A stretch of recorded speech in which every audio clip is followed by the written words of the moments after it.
Hello, hello. Hello. I must say, I really love your hair. It's Thank giving. thank you. It's giving I put some dry shampoo in it. And I I really like your do love. glasses. Thank you. I got them from the site where Tanya always gets her very cute glasses. So, Well, that's one way to always win. truth. Copy off Tanya's homework. I'm sure that that's actually really true. Well, again, we are a twosome. Tanya will be back next week, but we're gonna talk some GH. How's your week? I don't know. I had to work on Saturday, which was fine, I guess. But it just meant I had like random days sprinkled throughout the week because I was like, I gotta have my rest. Gotta This have that doesn't rest. just happen. This. I just pointed to those who are listening. I just pointed to my head, my heart, and my beautiful face. Bam. Speak on it. Um, yeah, I just have been feeling really good lately.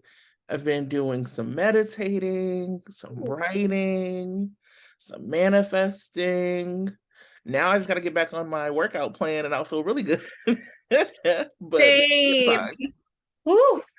I went on a little walk today and that was cute. Yesterday I went on a walk and a dog jumped on me. A What? very cute dog. Yes.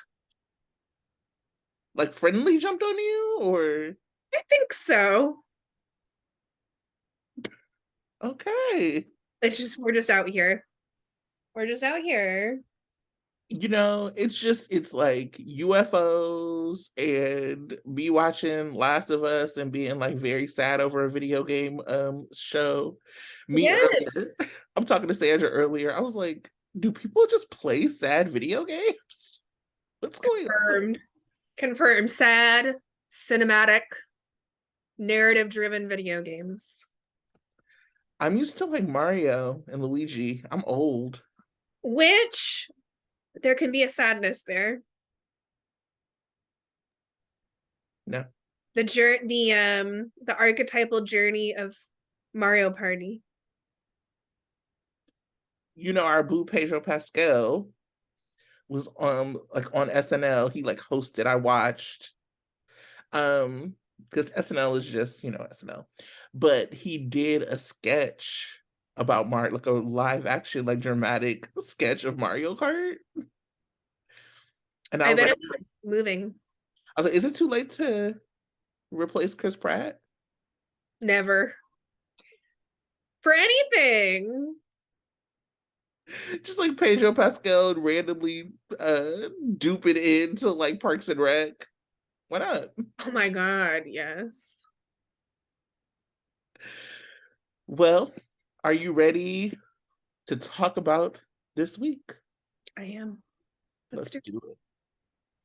All right. In stories I didn't get enough of because we only had one day of Vanna, which is really the true "Am I the asshole?" from the writers. Anyway, The um, answer is yes. yes, one day of Vanna makes you the asshole. Laura pushed pushed Deputy Mayor Ashby that Valentine and Anna are dead, and now Ashby is feeling guilty. Felicia and Anna filled in Valentine on their haunting plan, and we get to see Ashby haunted by Anna. It's the end of this iteration of Nicholas Cassadine. Laura tries to get information from Spencer about their rift, while Nicholas confronts Ava. He confesses to keeping Esme locked in a tower with Elizabeth before threatening to take Avery and catches a statue to the back of the head. In true soap fashion, the best way to get over your ex is to cover up a murder with your next. Austin shows up to Windermere, to warn Ava that she's being targeted by his deep-voiced bald-head cousin. And somehow he agrees to help her cover up Nicholas's death. Ava also goes on the offensive and tells Spencer, Laura, and Liz that Nicholas left town. Liz is hell-bent on confessing her role in keeping Esme locked up. Finn remains in her business and tries to get her to change her mind. She calls Scott, but she does not give the whole story, and somehow Liesel may be involved. We'll see. In this edition of The Men Heroes of Me Too, BLQ signs an NDA with Link and gets some of her music back. After talking to Blaze, Chase decides he wants to be a crime-fighting rock star to save Blaze from Link, and BLQ once again holds back some truth. I'm sure that will go very well for them. For some reason, Alexis is like begging Gregory to work at the Invader. So let me just be clear. Sean got the paper as reparations, and now it is being run by Alexis and Gregory. During Black History Month. Sorry, Laura Wright. This is fast forward material. Willow finds out that she will not be saved by cord blood. There's a lot of Carsona, Rue, Illo this week, but not a lot of action. There's a Claire's necklace.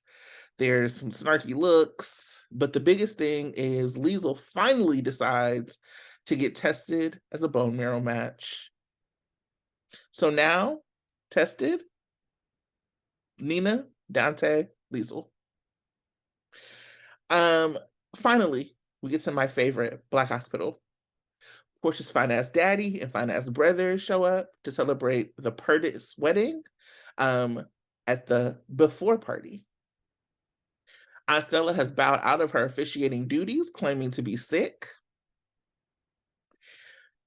We find out Epiphany passed her MCATs and is looking for schools on the West Coast, and that Hat Daddy is worried he might have another episode, despite not having one in years at the wedding. Somehow Portia decides Spencer should come to the wedding, and we end up with Jordan, who wants to protect Curtis, coming to see Portia right before the wedding begins. I know I could not possibly be the only person who hopes they run away together. And that's our week. How did you feel about it? What was your favorite moment? Well, I forgot about most of the chemo baby story happening. So I liked the week until you reminded me that all those things happened. I also didn't catch that Liesel is just now being tested. I must have went out of the room for a sec. It's pretty ridiculous. I have been feeling very snacky. And so I do appreciate when I'm watching live when the chemo baby storyline comes up, because it's like a little snack break.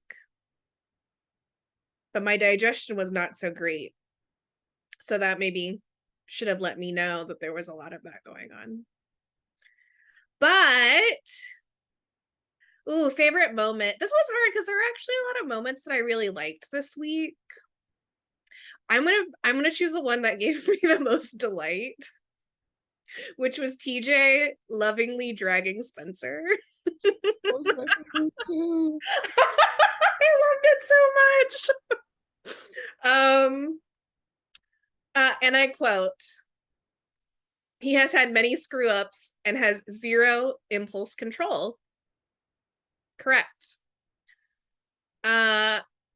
Spoiled, cynical BS. Also correct, and I love. Entitled, obnoxious, precocious. That's my child. And the creme de la creme. And TJ couldn't help. TJ and Trina both laughed. Couldn't make it through the sentence without laughing. He used to wear cravats and smoking jackets. Trina was like, I know.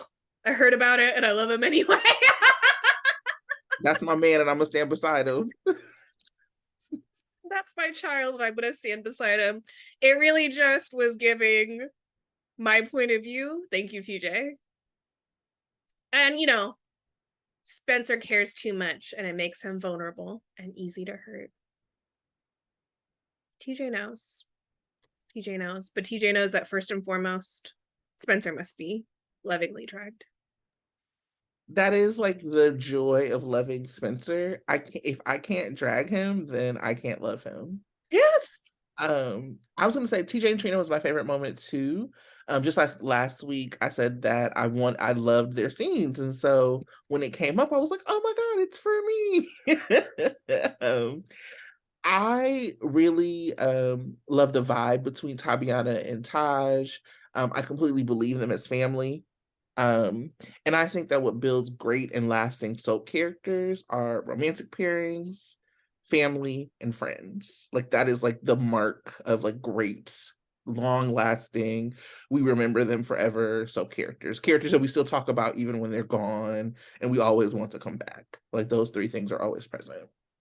And so I think the TJ and Trina relationship gives Trina another really strong family relationship. And so more longevity for our girl Trina.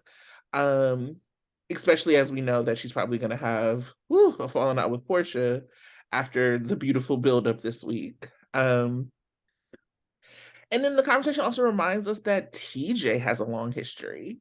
That like Taj might have like kind of just come around a few years ago, but the character of TJ been here.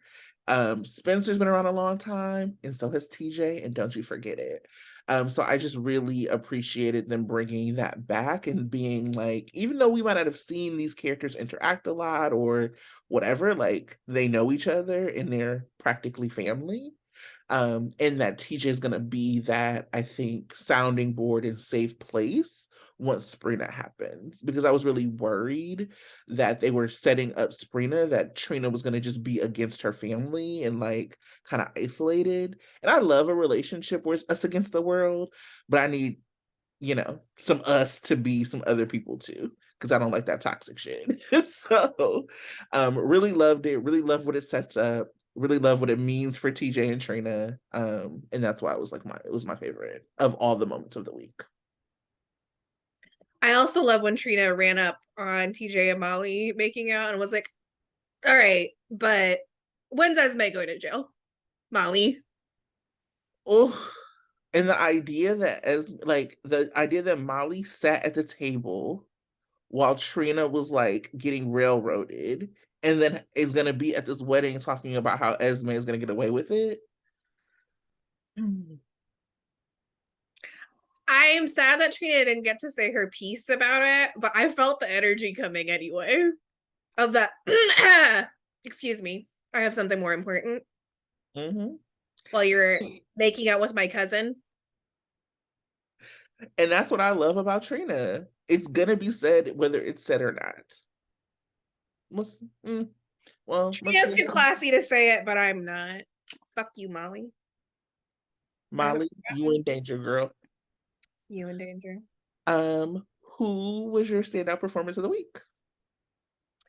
Ooh, I'm gonna have to go with Maura West. I knew we were gonna be the same again. The lack of diversity around here. I know. It is her time, and it's about time. It's past time. About damn time, no Lizzo. Ugh, but we can't play the song because we don't have the rights.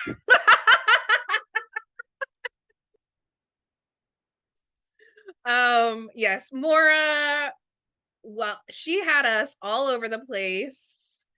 She had the rage at Nicholas, the remorse, um, the scrambling to cover up his death. My girl apparently dragged his ass all the way from the main floor of Windermere to the stables. Ava's been working out. But I loved her scenes with Roger. I thought they were so funny. and vulnerable and a little spicy. And I like how they can both so easily move from like complete absurdity to like a really emotionally grounded moment. Um, but I also really loved her like navigating all the relationships with Laura, Spencer, and Elizabeth, as they all are looking for Nicholas for different reasons and looking to her for answers. And she's like manipulating them, but also like there's allegiance to these characters in different ways, right? There's of course like she feels like a shared kinship with Elizabeth as like both being victimized by Nicholas in their own ways and like having their lives ruined by him. Then of course there's the relationship with Spencer, which is, this just adds another delightful layer to their relationship that I can't wait to see play out.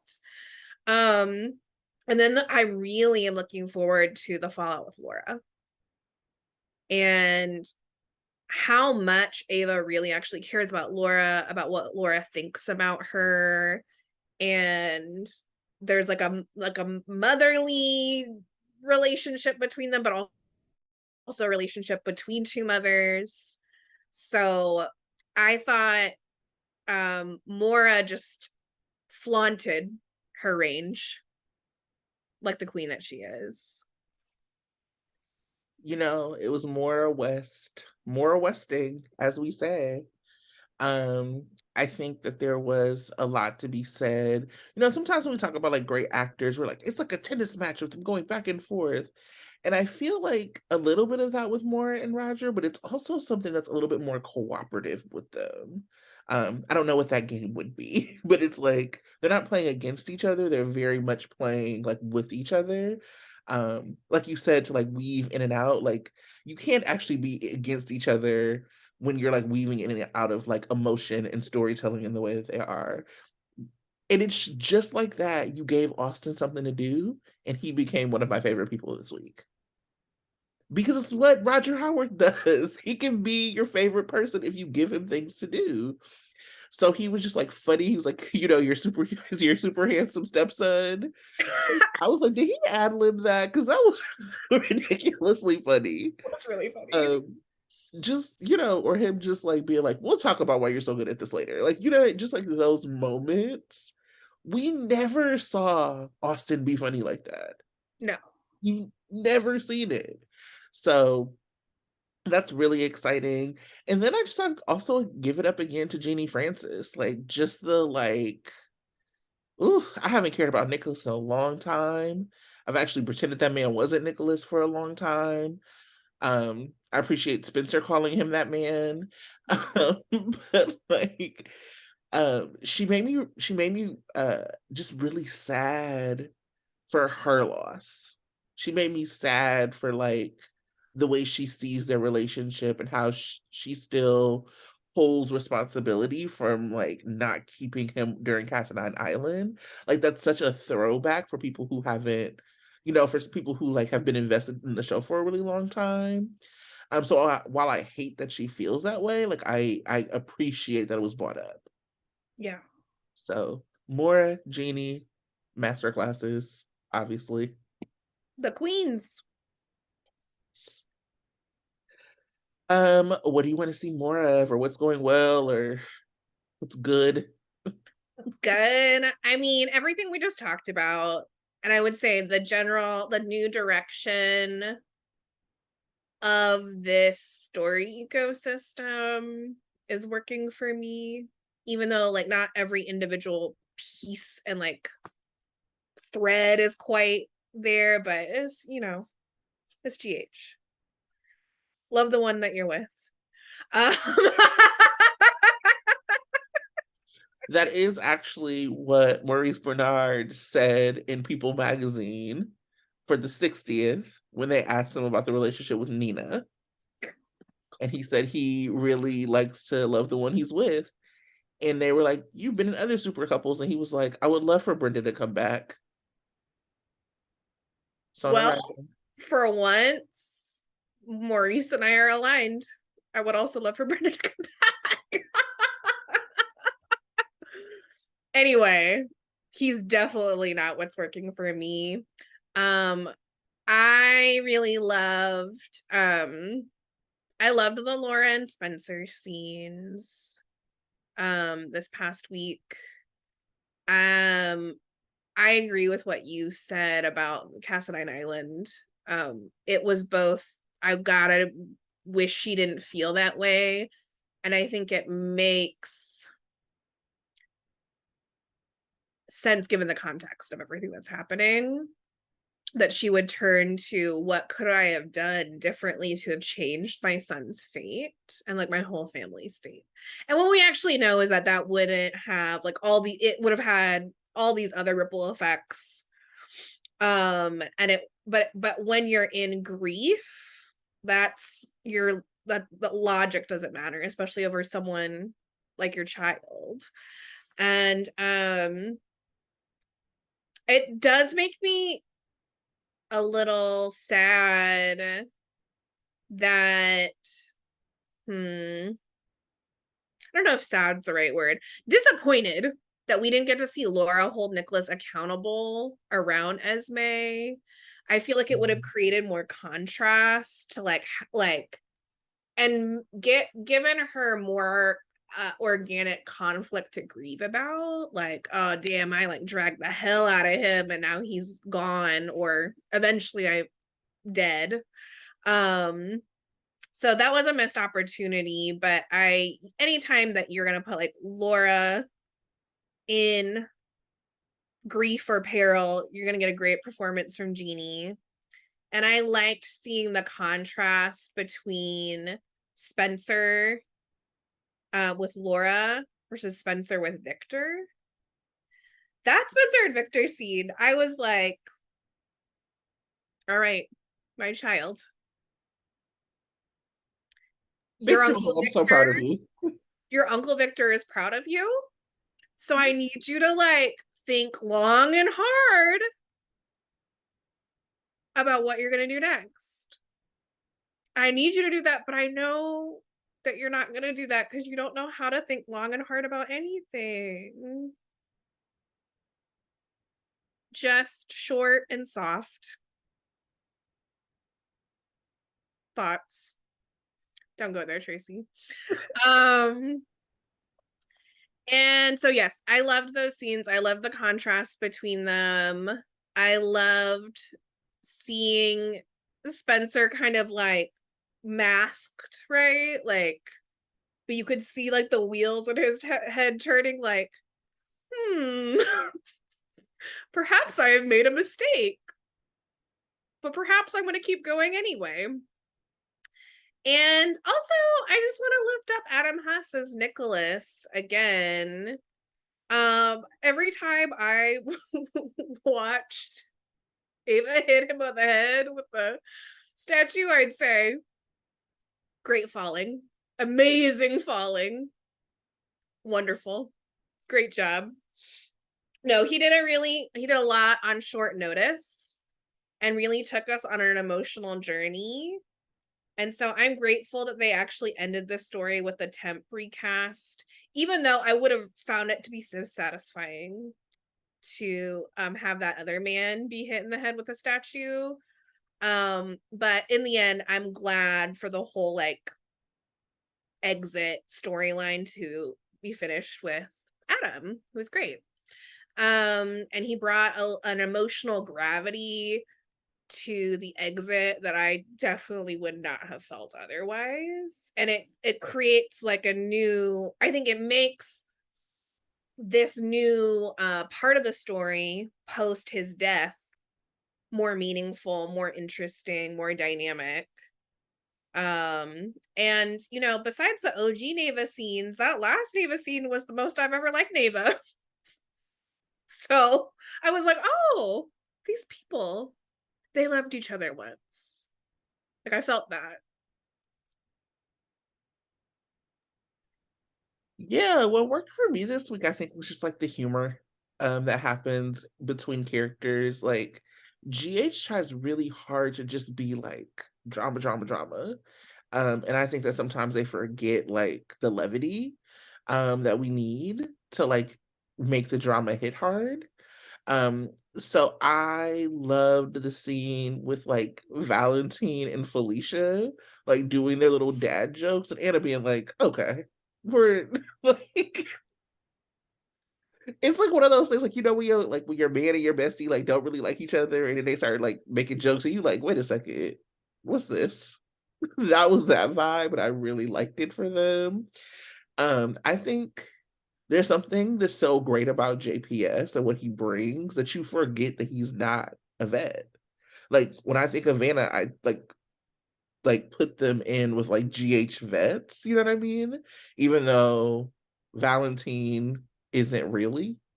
And I think that's just like because he brings this familiarity and like this like um I don't know, he's just there and he's supposed to be there. And I really love that about him. Yeah. Um, I loved the Hat Daddy and Trina scene. Where he was like, I didn't invite him, and he was like, good. Like, what? Um, and like we talked about Maura and Roger. I mean, like Trina dancing, so much, so joyful. I loved it. Um, I loved when Trina was like, "Ooh, sorry, Joss, I do have a date."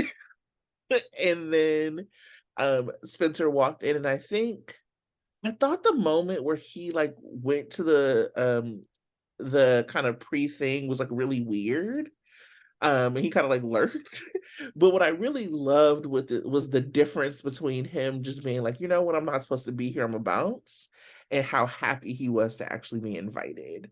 And I think that like after you saw the invitation, that scene made a little bit more sense and made it a little bit more special.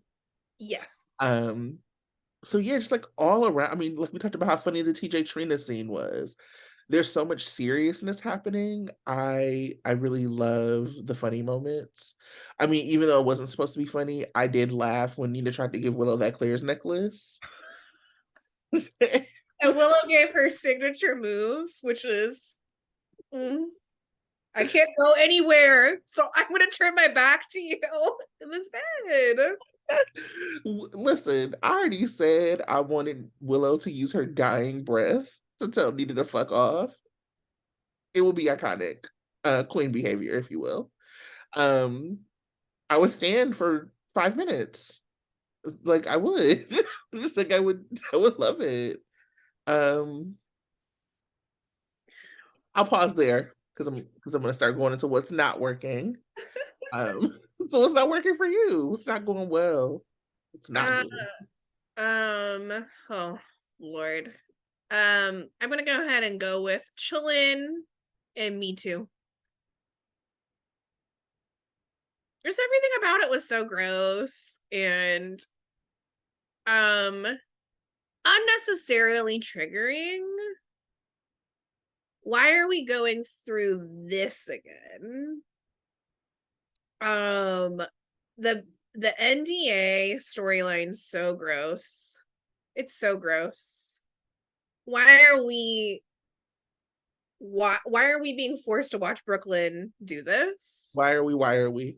And it's like really it feels like she is being set up to be the villain for making a really like hard decision where there's like she has no good choices. And yet it really felt like she was being set up for Chase to be mad at her again because he's determined to like save Blaze and this is going to undermine his crusade. And I use the term crusade very disparagingly, like the real crusades, which were patriarchal genocide. Anyway, just FYI, history lesson. Tara's not here, but you know, I'm sure she could insert some actual historical references.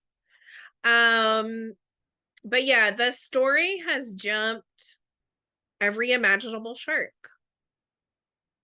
and not in an interesting way. Every boring, triggering shark it has jumped. And I like Chase less and less every time he's on screen during the story. And additionally, he has too many women. BLQ, Blaze, and Sasha? No, he does not deserve. No man does, but certainly no. No Chase. Chase, you really fall out of favor and you used to be in gray sweatpants favor, even though you were a cop. He flew too close to the sun. Like a carceral Icarus. Mm. Like, I agree. So this is like kind of goes into what I think is not working, which is like it's so many things that are not working and they keep building on top of each other. So part of it is that newer characters aren't allowed to have, not even newer characters, but newer stories are not allowed to have like real motivation behind them. They just like hop from plot point to plot point to plot point and don't stop for a second. Like we are not, I mean, I like BLQ fine, but we're not like BLQ fans, right? Like that's not, like people who know me know I like Anna, Sam, and Carly. You know what I'm saying? And I love Trina. BLQ is not in that rap. So why am I always having to defend her? Always. And it's because like they're not telling her motivation. Like as you said, the NDA is not easy. They have literally taken her voice. The thing that defined her for so long was like stolen from her by Nell, like physically, and then like metaphorically stolen from her by Link by taking her songs. And so her wanting to get that back makes sense. And her going to great odds or great lengths to get it back makes sense. But we're not allowed, or she's not allowed to have motivation. So unless you're kind of a stan, you actually don't think about that. So people who are like stans of characters have to like fight for the character's life to like talk about motivation when it's like really right there. With Joss, I'm not saying that like it was right for her to cheat. Like, you know, whatever. You know, I have complicated feelings about that, which are, you know, 19-year-olds do 19-year-old things.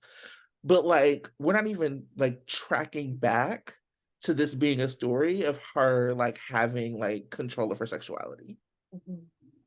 Mm-hmm. And like what it means when she finds out that like Dex isn't being truthful to her and what that means about consent. And like how that could be a more interesting story if they let it. And so it's just like really frustrating to see these characters who have motivation that we can sit here and talk about that's not inserted into the story. Yeah, it's really frustrating to me. Mm-hmm. It's almost as if they're not very good at storytelling sometimes. Imagine that. The other thing that's like really that was really interesting because because I'm not really on like soap social media as much, I don't see as much. But the idea that Willow was rude to Nina and was like a bitch to Nina, being like a bad, I was like, y'all, really? Nina has legitimately terrorized this girl since coming into town. They've never had a good relationship. And this is another example of them just piling things on and piling things on to try to make it soapy, but then not doing anything on the back end to like, I don't know, like have like let us forgive a character or forget the things that they did. I was just watching an episode. I was watching some old stuff like back when Michelle Stratford was Nina, and I was like, I forgot that she was the reason that Shiloh knew about Willow's kid. Mm. And like so she had overheard Willow on the phone talking about it, like was talking loud. Shiloh said something, and then she went. It was like at a nurse's ball, and she went back to the table and like announced to everybody that Willow couldn't take care of her kid. It was like some monster shit. Like it was awful, and it was like I actually don't think it's. I think that soaps happen and soaps allow people to be that, and I think what they really wanted to do was create like this rival for Carly, but Carly is grown now. So we're not gonna see her do the same shit that we saw her do 10 and 20 years ago. Like she's supposed to be different now. She's a grandmother. She has a daughter who's looking up to her. She's gonna be a more evolved character and her messiness is gonna look different. And so I think that they have Nina doing just like wild shit, but they want it to be like, but she made this one comment about how she was gonna like give Willow space. So look how good she is. But she is gonna try to give her this Claire's necklace after she said she's gonna give her space.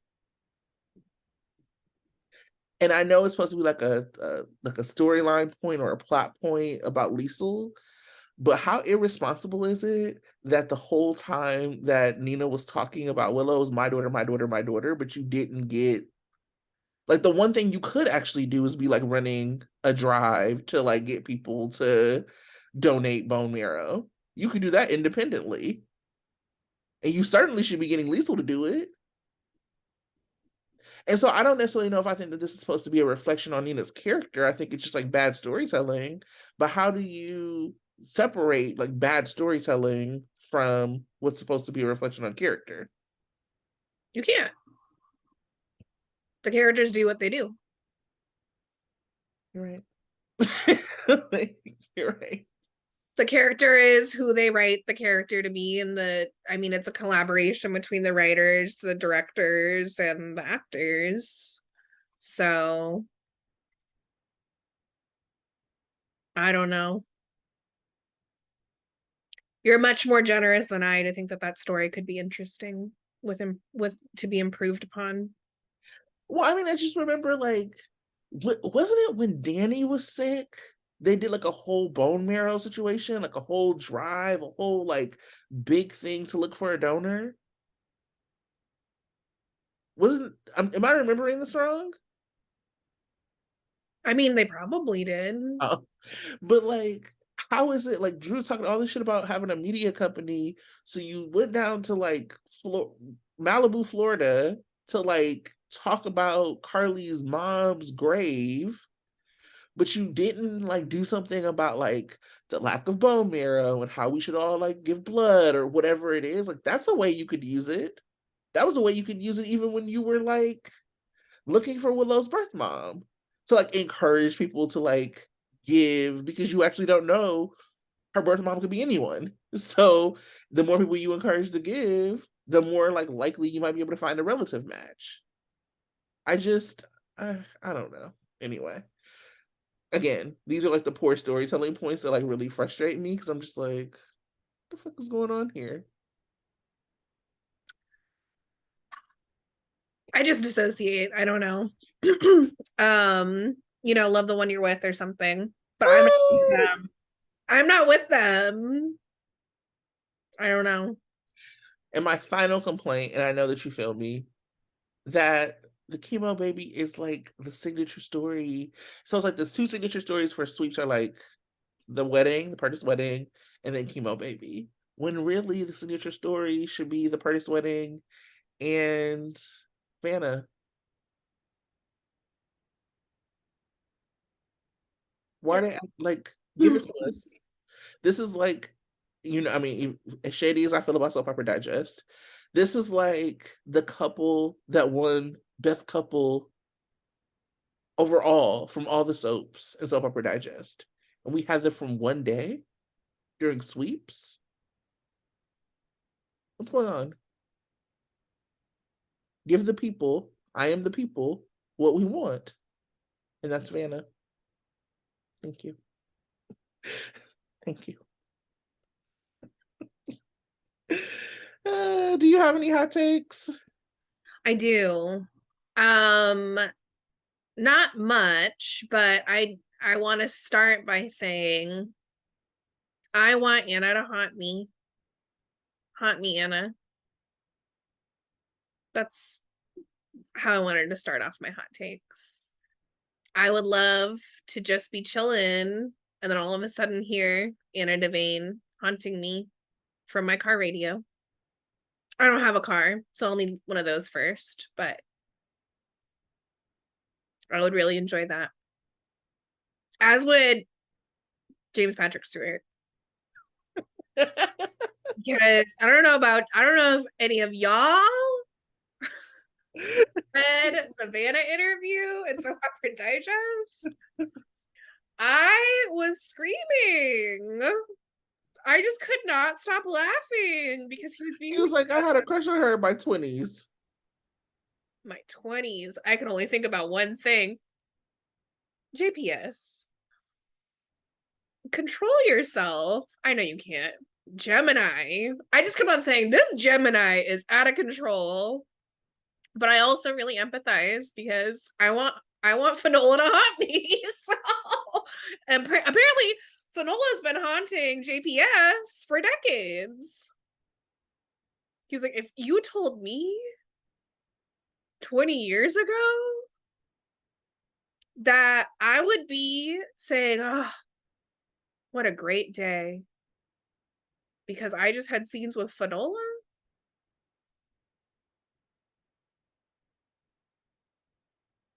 I loved it. It also made me feel a little uncomfortable while I was reading it. Like, I was like, should I be reading this? I felt like I was reading his diary.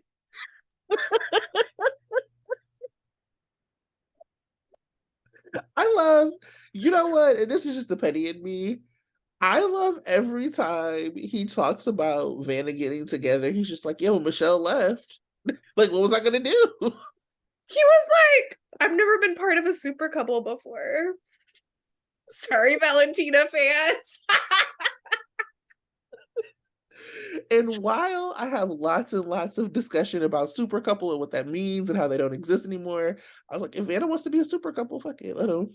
Yeah. They are. Super couple evolves over time. They're the super couple of my heart. They are the super couple of this show. Truly. Of all soaps and all couples that are currently on the show. Yeah, they're a super couple. I don't think that's controversial at all. And if anyone thinks that's controversial, you can fight me. And a whole army of Anna stands at my back.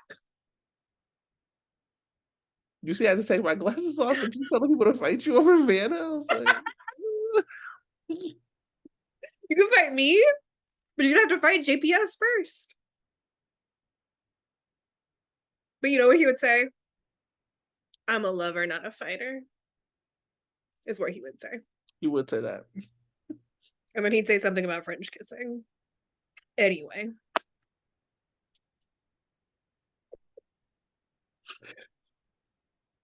This is just a very Vanna-filled podcast. If they only gave us one day of Vanna, we're going to give you 1 hour of Vanna. Give the people, well, somebody has to give the people what they want. I guess it's going to be us. I also have been following someone who's just like been rewatching the Anna and David saga. And let me just tell you, Anna and David from All My Children, my most favorite toxic couple ever. And I'll stand in that. I've never loved anything as toxic as that, and I never will again. And that's because I love Anna so much. I can't say that I loved it, but I understand its appeal. I loved it. It was for me. Especially at that time of my life. I was like, yeah, absolutely. Anyway, we're getting too personal. Let's move on to your next topic. What? You can go to your next hot take. I only have like 2. So Spencer lurking at the rehearsal dinner, first of all, I was like, my child is very bold. Because I thought he was about to just march his ass in there. And, you already provided all the context about what a great moment it was in retrospect. But I was just like, okay, what are we doing here? But it was giving Phantom of the Opera. It was giving Lurking in the Wings. And it just made me think about before Nicholas Chavez, exits the role, whenever that is.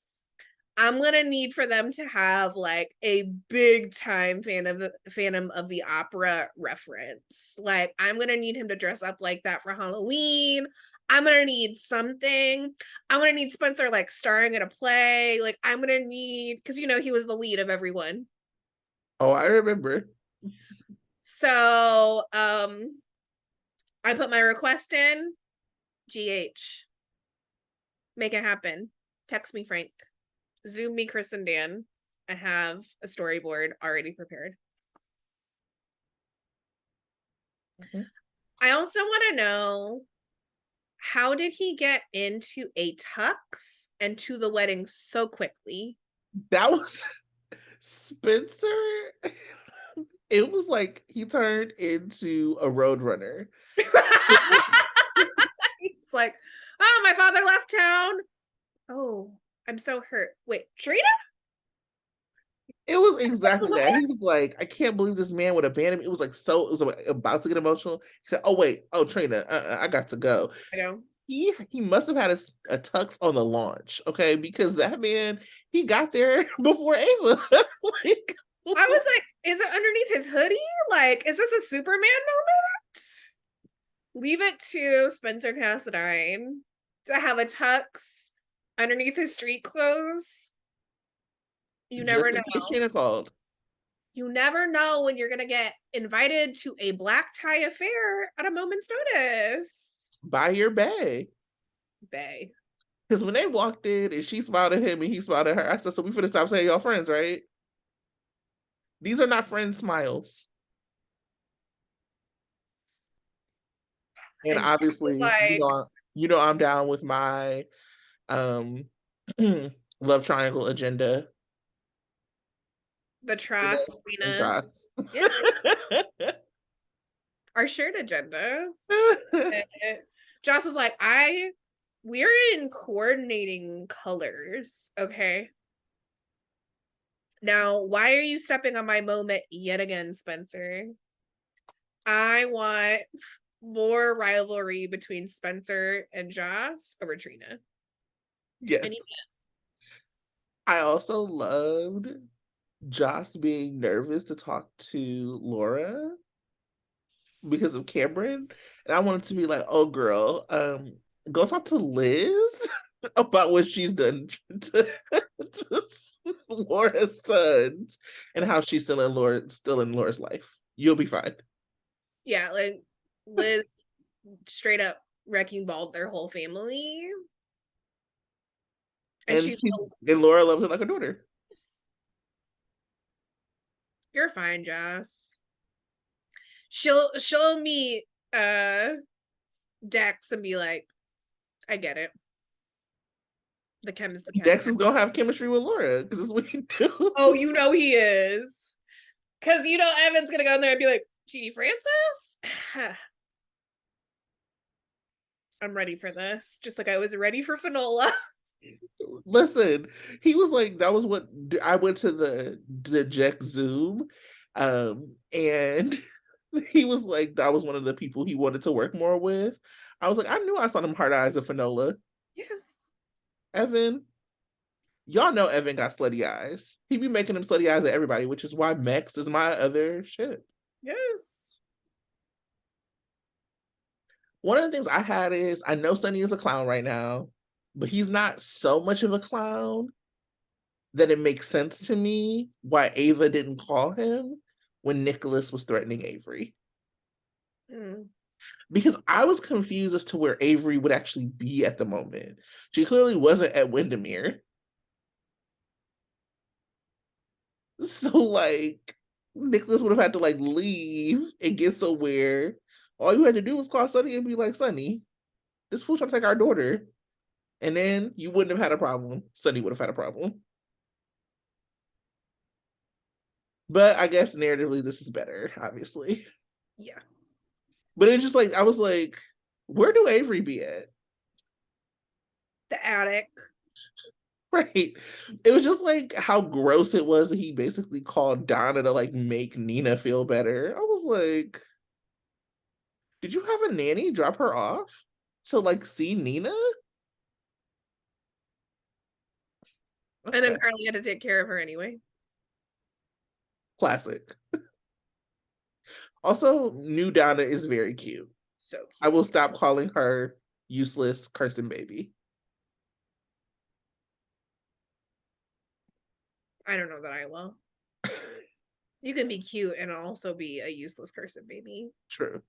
Look at Morgan.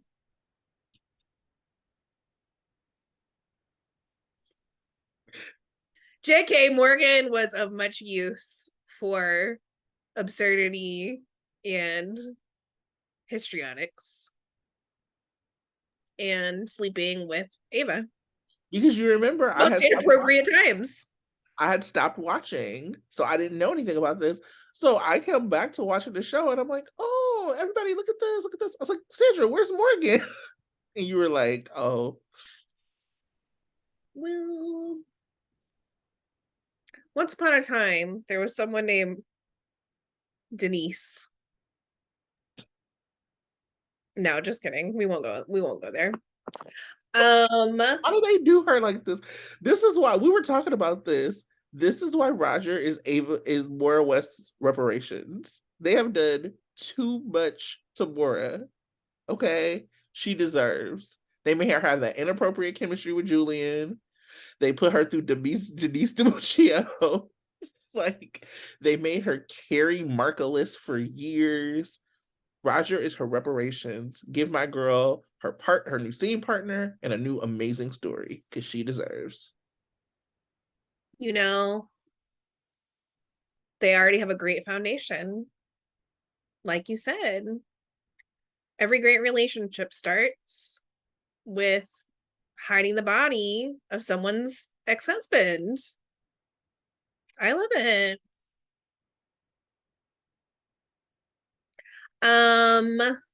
Can we talk about Trina wearing Hat Daddy's hat? That's what I was like, this is the paternity test. They had to have known what they were doing with that, right? Right? Because like, what is a more of a representation besides the Claire's necklace of a DNA test on this show right now than Hat Daddy's hat? None. I know you don't recognize me. Now do you? I do. So, if you weren't already clear on where this story is going, Trina was wearing the paternity hat. So, but can we keep Portia's fine ass brother for Jordan? absolutely. Absolutely. I mean, if Jordan's not going to get with Portia, which is right, which is the preferable ship, obviously. Yeah. I loved Portia's family. Keep them around. Immediately, before either of them open their mouths, we both go, they can stay. Right. They can stay. I just love the like simultaneous thirst between the people I talk to for both Portia's daddy and for her brother. The Robinson family, they are giving. Yeah. And I cannot wait for the Robinson family to continue to give because they are the only thing that is sweeping besides Ava.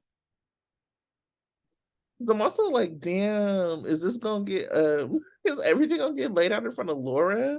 Like, just like having Laura there just classes the place up a little bit. So like getting your fraternity secrets spilled in front of Laura?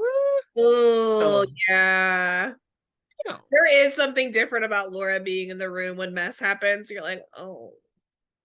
Not that she hasn't seen it all. and been part of some of it. Yeah, and done it all. But But still.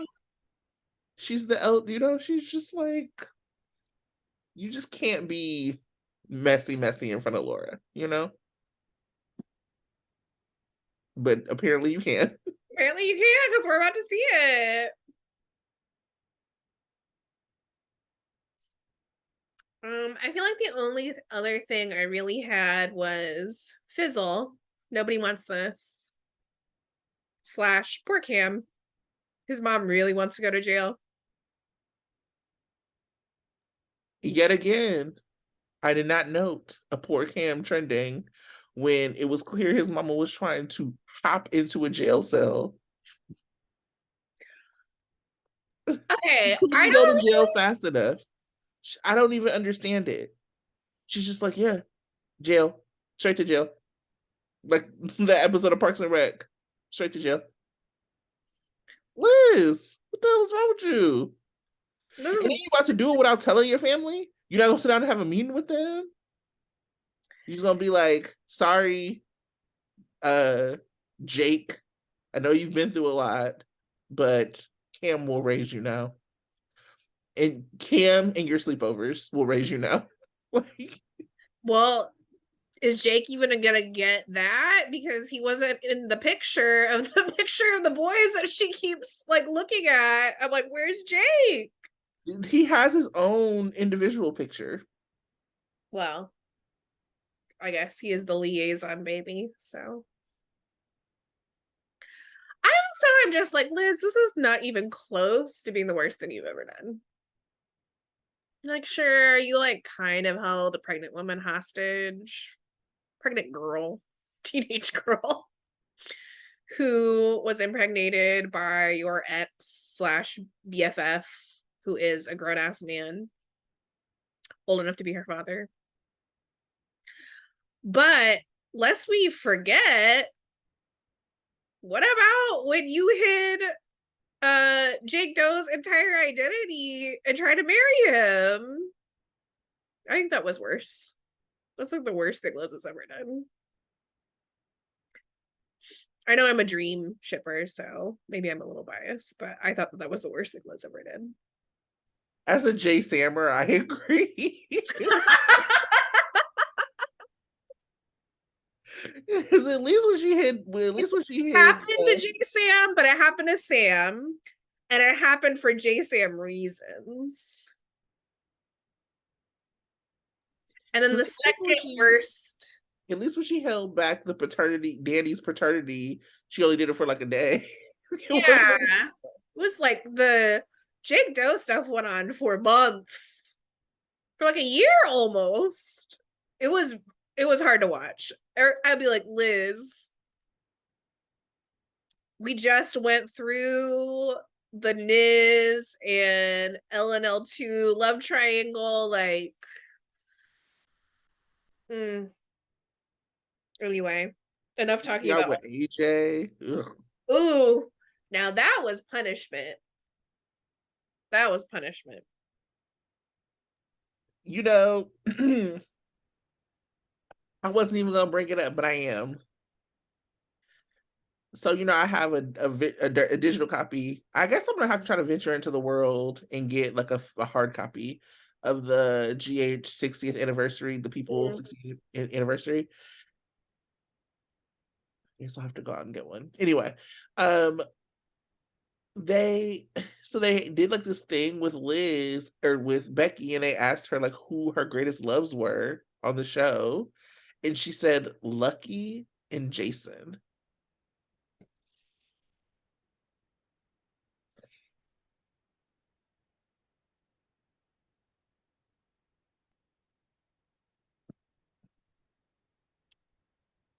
I Liz and Jason lasted for like what, a year, and they was in and out of safe houses.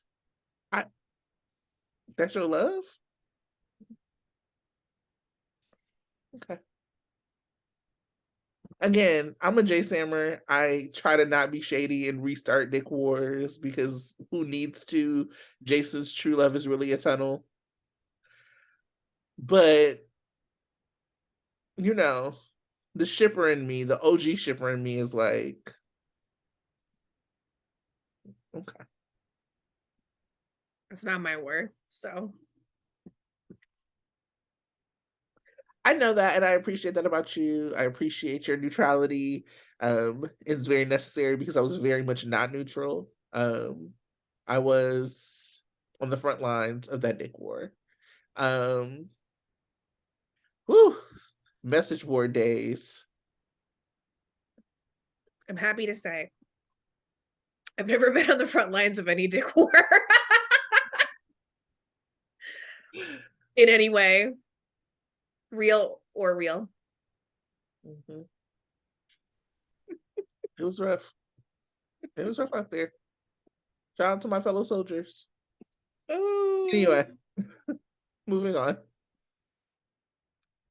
Shall we talk about next week? Sure. Was there anything else that we wanted to pull out of Soap Opera Digest that we didn't talk about? No, I skimmed everything that wasn't Vanna. They gotta stop printing some of these wild ass letters. I don't read them. I gotta stop. Let's talk about next week. Okay. I won't read the letters next week either.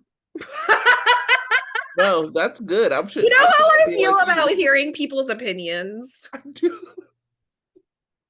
I do. I don't want to hear them. Besides, like you and Tanya, obviously there are other people, but in the general public, Too many terrible takes. Too many terrible takes. It's not just about General Hospital. It's about most things. Too many terrible takes. There are a lot of bad takes floating out in there, and as I say to Tracy when she sends them to me, I don't need this in my energy field. I'm not opening it.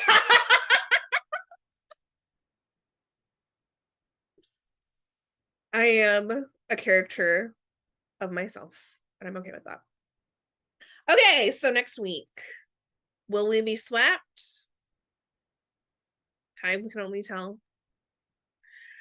Monday, Sam and Dante come up with a plan. We're about to see Sante in London. I love that Sante was like, I don't give a fuck if Willow's dying. I don't care if there's like like serial killer on the loose. We going abroad, baby. I love it. Willow. Spencer loses his cool at the what? Spencer, it took God only knows why Portia invited you to come in the first place, and you're gonna ruin it by losing your cool? With who? With who? With Ava?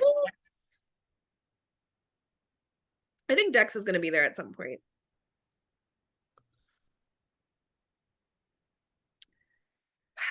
Anyway, God, so hard raising kids. Michael is in a bind. Liesel confronts Carly, which was also in the Soap Opera Digest, some breakdown. And I guess it's going to be about family, question mark, will be the resolution. So this is the one take I like, because I had talked so much about Nina, but like when Lisa was like, we're pariahs, I'm like, to who? Who are you a pariah to? Lisa, nobody should talk to you. You have been awful, horrible. You didn't even have to face any like questions about controlling Dante with a pen. And now we gotta watch you be best friends with Sonny like you ain't just do that to his son. Like, I'm just really like, it's like a couple people from Carly's family don't like you, and then all of a sudden you're a pariah. When everybody else is like, oh, y'all together, that's cool. Oh, you and Scott are good, that's cool. Like, nobody is mad at Nina or Liesel. You are not pariahs. You're business owners. You're like, Nina got a man, apparently his kids, a new business, can go to the boom boom room anytime she wants to and drink on Curtis's tab. She got a pseudo daughter in Sasha. She's got rid of that Claire's necklace. She's winning. Anyway. Sorry. Okay. And then Portia is conflicted. It's the last part of that spoiler. That was all Monday, in case those following along at home didn't catch that, because it turned into Nina slander somehow, even though she's not even in the spoilers. Not to call you out, Tracy, but I called you out. You did. I'm sorry. On Tuesday, Stella gets an unexpected visit. I need that visit to motivate her to go to the wedding. It'd be very messy. I need it. I hope it's a visit from like the DNA equivalent of GoPuff. Oh my god.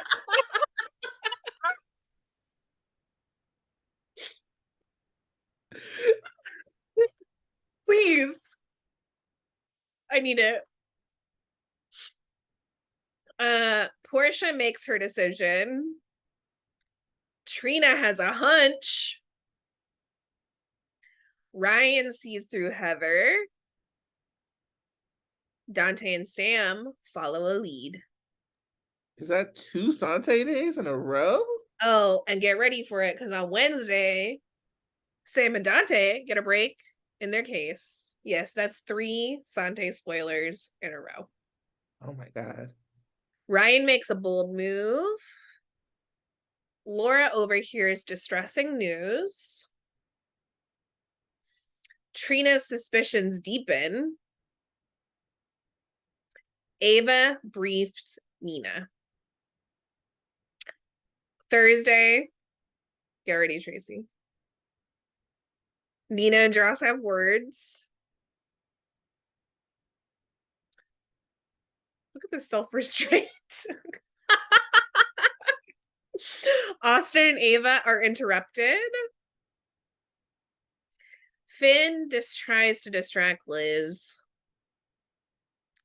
Mac reassures. What, another Scrabble night? Oh. I'm sorry, trivia.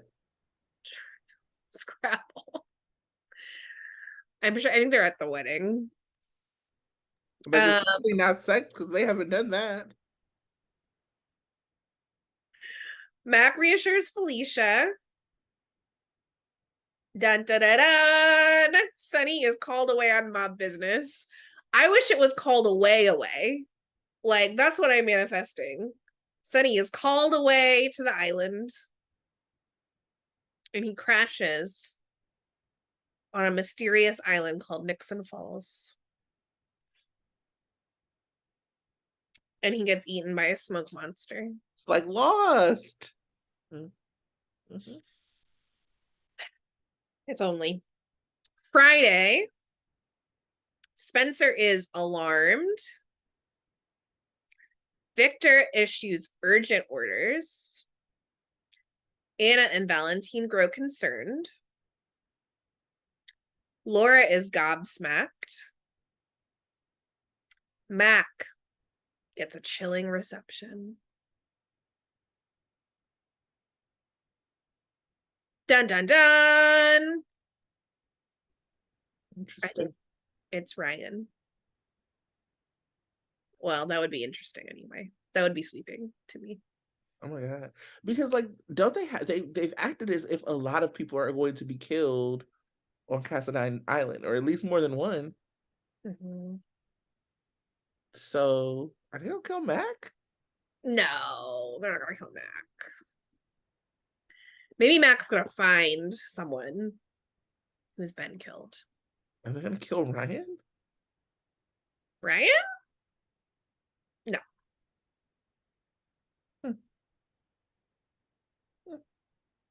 I'm just trying to think who's gonna die. I mean, maybe they'll kill Ryan eventually, but why would they kill him before he's killed anyone? Isn't that his like main purpose as a character? Besides, you know, unleashing his spawn upon us. His spawn, who is being redeemed. I haven't seen it. Not in my heart. No, I mean, but you know, I don't redeem a lot of people in my heart, so like, who be like Liesel? When they made Anna go axe throwing with Liesel, I wanted to throw my TV. Anyway, sorry, that's my Westbourne adjacent. Anyway, Like, oh, okay, so we're gonna bring the Westbournes back in. I know your face was like, all right. Anyway,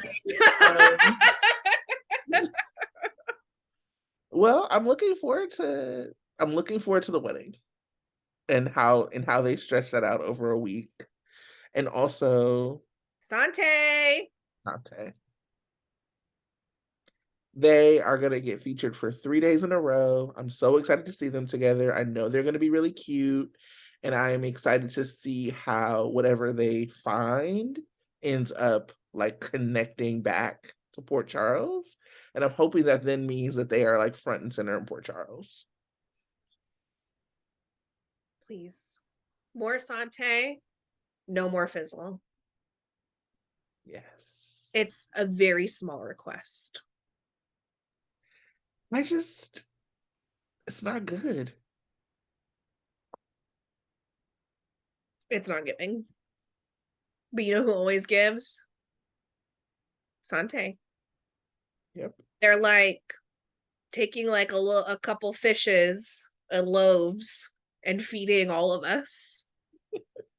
They are Jesus. They are Jesus. Okay. And that's my final word.